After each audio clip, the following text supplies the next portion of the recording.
All right, this is the Aeneid, Book 2, lines 40 through 56, in which remember that the whole of Book 2 and Book 3 is essentially the story as told by Aeneas of the fall of Troy, Book 2, and the journeys that they have across the Mediterranean up until the point where they crash out at Carthage. He's telling this story, obviously, at the banquet of Dido and all of the Trojans and Carthaginians together. So, starting line 40. Primus ibi ante omnes. There, first, in front of all people, ablative absolute, with a large coterie, a large crew, companioning together, Laocoon, burning, present active participle, runs down, in the present tense, from the highest citadel, and far away, he says, O miserable citizens, what so great insanities!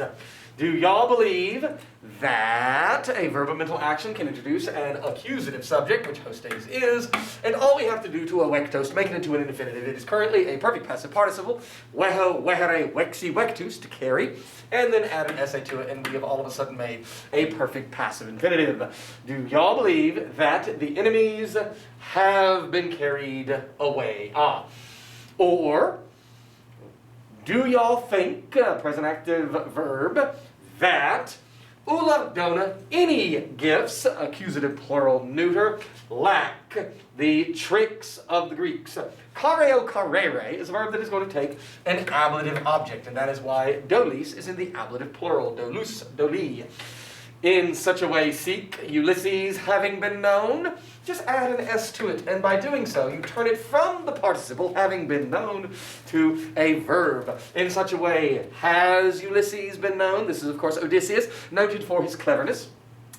Either the Achaewi, the Greeks, having been enclosed in this wood, lignum wood, they are hidden, or this machine has been made, has been fabricated against our walls, in plus accusative into, but also against that machine about to look upon our homes and about to come to the city from above. These urra and urra from the verbs spicio, spicere, speci, spectus, and venio, venire, veni, ventus are future active participles. So, scrolling on a little ahead, there we are.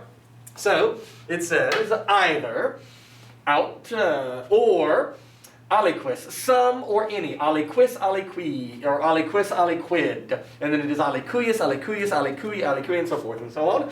Or some mistake, some error lies hidden, lateo latere, ne credite equo.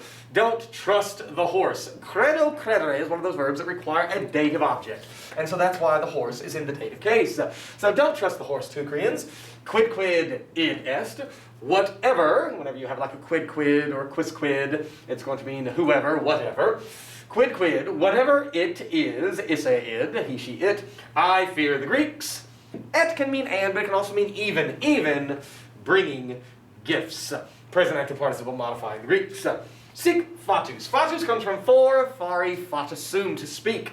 Thus, having spoken, it is a perfect passive looking participle. And remember, from that deponent verb, always looks passive, but translates active. And that's why we don't say having been, but rather having. So, thus, having spoken, sic fatus, he hurled. Torqueo, torquere, just take off the cone prefix. Torsi would be to hurl, obviously. Thus, having spoken, he hurled the huge spear with strong strengths. Remember that this word is going to, of course, look in the following in the nominative, then in the genitive, then in the dative, then in the ablative, or I should say accusative, and then in the ablative, just like that, with those particular forms. In the plurality, it is going to have as its stem vir, not to be confused with the word for man, because it is a third declension. Vires, virium, viribus, and of course then vires again, there it is, and viribus once more. And it means power, strength, force, all kinds of stuff like that.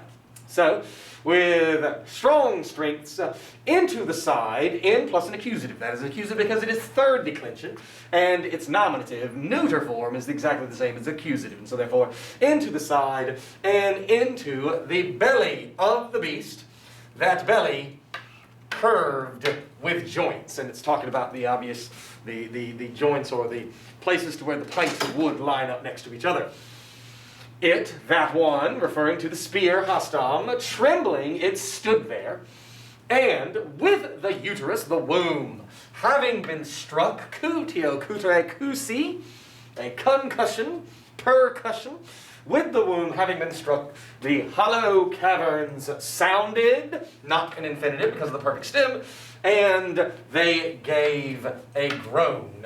And if the fates of the gods, that really deorum, but we've seen that form so many times, if the mind had pluperfect subjunctive, perfect infinitive, plus an ending, not been left-handed, unfortunate, he, now this is literally a indicative pluperfect, but it really should be, just like fuisset, as a part of the conditional, it should be the impulisset, to make a past contrary to fact.